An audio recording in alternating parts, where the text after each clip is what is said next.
नमूना recording studio Rajgir.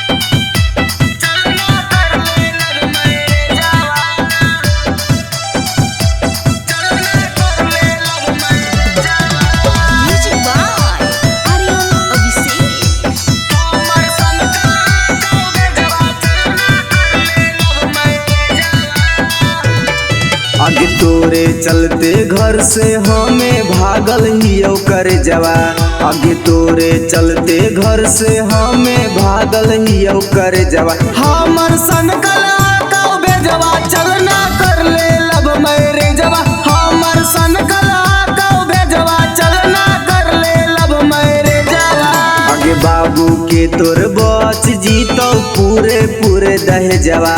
आगे बाबू के तोर बच जीतो पूरे पूरे दह जवा। हमर सन कला का बेजवा चलना कर ले लब मेरे जवा। हमर सन कला का बेजवा चलना कर ले लब मेरे जवा। चलना कर ले लब मेरे जवा। चलना कर ले लब मेरे जवा। हमर सन कला का बेजवा चलना कर ले लब मेरे जवा। आगे गाँव घर में जान गेलो हो गेलो हाला। बाप माई के इज्जत छोड़ी हो गेलो काला। आगे गाँव घर में जान गेलो हो गेलो हाला। बाप माई के इज्जत छोड़ी हो गेलो काला। आगे प्यार के कहानी में लिखाई जैतो पे जवा। आगे प्यार के कहानी में लिखाई जैतो पे जवा। हमर सन कला का बेजवा चलना कर ले लब मेरे जवा। हमर सन कला का बेजवा चलना कर ले लब मेरे जवा। चलना कर ले लब मेरे जवा। चलना कर ले लब मेरे जवा।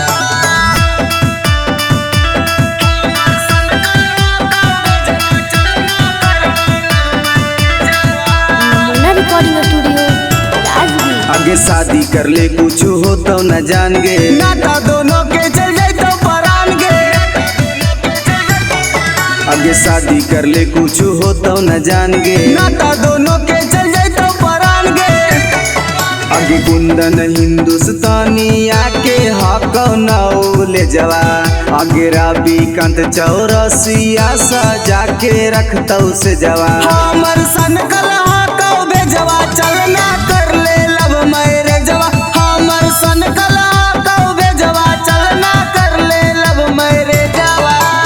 नमूना रिकॉर्डिंग स्टूडियो राजगीर।